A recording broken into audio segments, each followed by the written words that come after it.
Hello everyone, welcome to Meha's wonderful garden. आज का मेरा पौधा है जेड प्लांट, जिसको एलिफेंट बुश के नाम से भी जाना जाता है। बहुत ही सुंदर प्लांट है। अगर आपका प्लांट बरसात शुरू होते ही उसमें पत्तियां पीली हो रही हैं, पत्तियां झड़ रही हैं, या अच्छे से ग्रोथ नहीं कर रहा है, या हर बार आप का प्लांट बरसात में मर जाता है, तो कुछ केयर टिप्स मैं आपको बताने जा रही हूँ।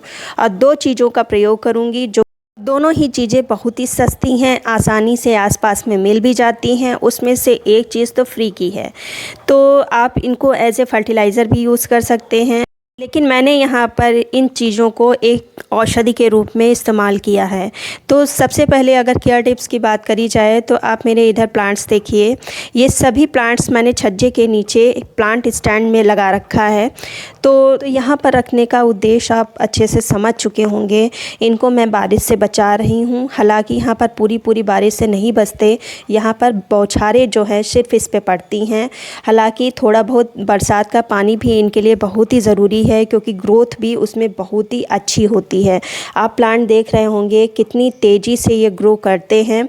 और पानी से इसलिए बचाना है क्योंकि इनकी जो लीफ है, इनका जो स्टेम है, सभी में पानी होता है। तो अगर जितना भी पानी बरस रहा है, पूरे पानी में इनको आप रख देंगे, तो पत्तियां ये पीली करने स्टार्ट कर देंगे। धीरे धीरे इनकी जो स्टम्प है वो भी सड़ने लगेगी। तो इस चीज़ का आप ध्यान रखें। थोड़ा सा पानी, थोड़े ही पानी में, मतलब एक दो बार की बारिश में ही इनको रखें।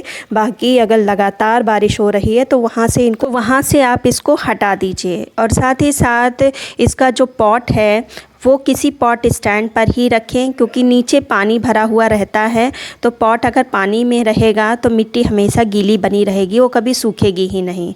साथ ही साथ इसकी कटिंग भी बहुत ही आसानी से लग जाती है। अब जैसे ये मैं पिंचिंग कर रही हूँ, अगर इसको आप मिट्टी में डाल देंगे तो बहुत ही आसानी से नया प्लांट आपका तैयार हो जाएगा।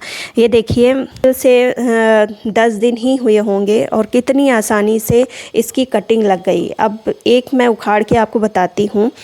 तो बहुत ही अच्छी इसकी रूट बन गई है, तभी इतना टाइम लग रहा है।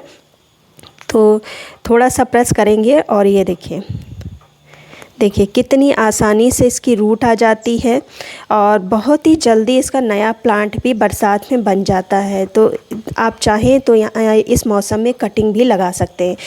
वैसे तो कटिंग लगाने में कोई रॉकेट साइंस नहीं है, लेकिन मैं उनको बता रही हूँ जो अभी बिगनर हैं, नई गार्डनिंग शुरू किए हैं। तो अगर आप कटिंग लगाना चाहते हैं तो ये मेरा जेड प्लांट है। ये नेचुरल शेप है, मैंने किसी भी तरह की कोई काट छाट इस पर नहीं करी है, बस ऊपर से पिंचिंग करते रहे हैं तो शेप बन गया है। और इनमें मैंने थोड़ी सी शेप देने की कोशिश करी है, तो अभी पूरा तैयार नहीं है। तो अगर आपको कटिंग लगाना है तो जैसे ये ब्रांच है, तो ऊपर की ये आप टिप काटिए मुश्किल से।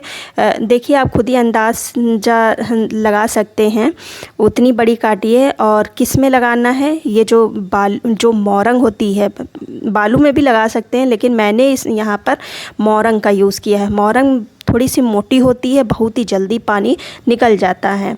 तो इस मीडिया में अगर आप कटिंग लगाएंगे तो बहुत ही जल्दी लग जाएगी, और कटिंग आपकी फेल भी नहीं होगी। क्योंकि अगर आप मिट्टी में लगाते हैं तो कटिंग गलने का डर रहता है, क्योंकि लगातार बारिश होती रहती है।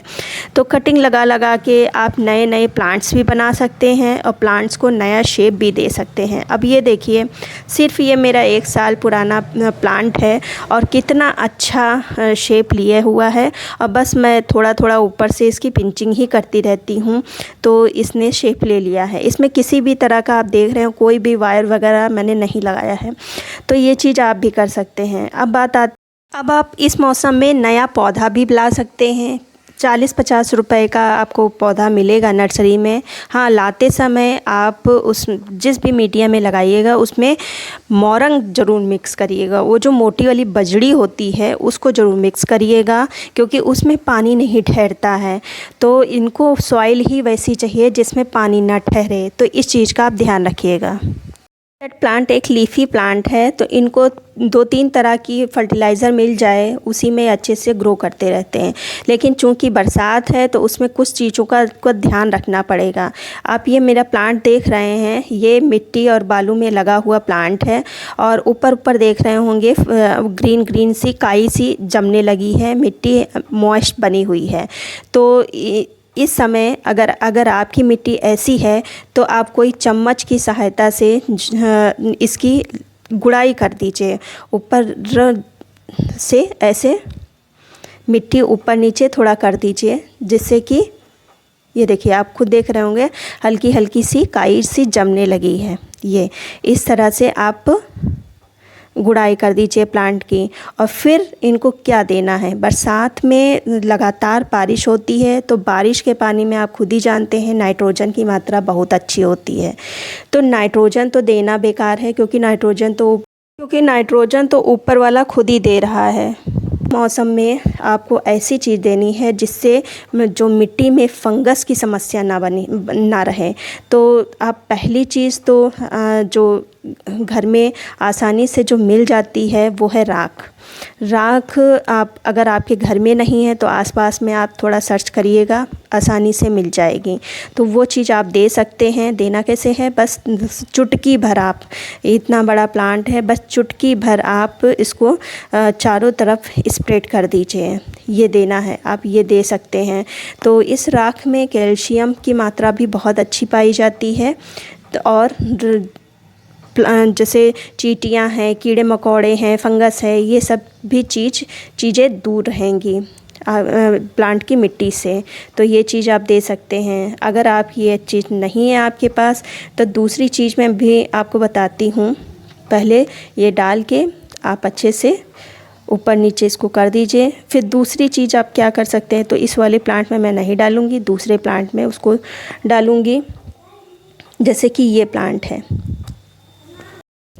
इसमें मैंने ऊपर से मिट्टी हटा के, और ये है नीम की खली।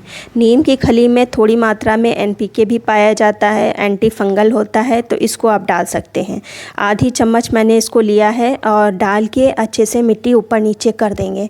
तो इन दोनों में से जो भी चीज़ आपके पास अवेलेबल हो वो इस मौसम में डाल सकते हैं। दोनों ही चीज़ों से फंगस वगैरह से प्लांट बचा रहेगा। तो इस चीज़ का आप यूज़ कर सकते हैं। और साथ ही साथ जब भी धूप निकले पूरी धूप में इनको रखना है। और जब तक मिट्टी सूखी ना हो आप अच्छे से चेक करके पानी दीजिए। लगातार पानी में इनको बिल्कुल भी ना रखें। तो उम्मीद करती हूँ ये चीज़ आप करेंगे। जो जानकारी मैंने आपको दी है वो अच्छी लगी होगी। अगर अच्छी लगी है तो एक लाइक कर दीजिए, सब्सक्राइब कर लीजिए। मिलते हैं फिर किसी वीडियो में नई जानकारी के साथ। तब तक की गुड बाय।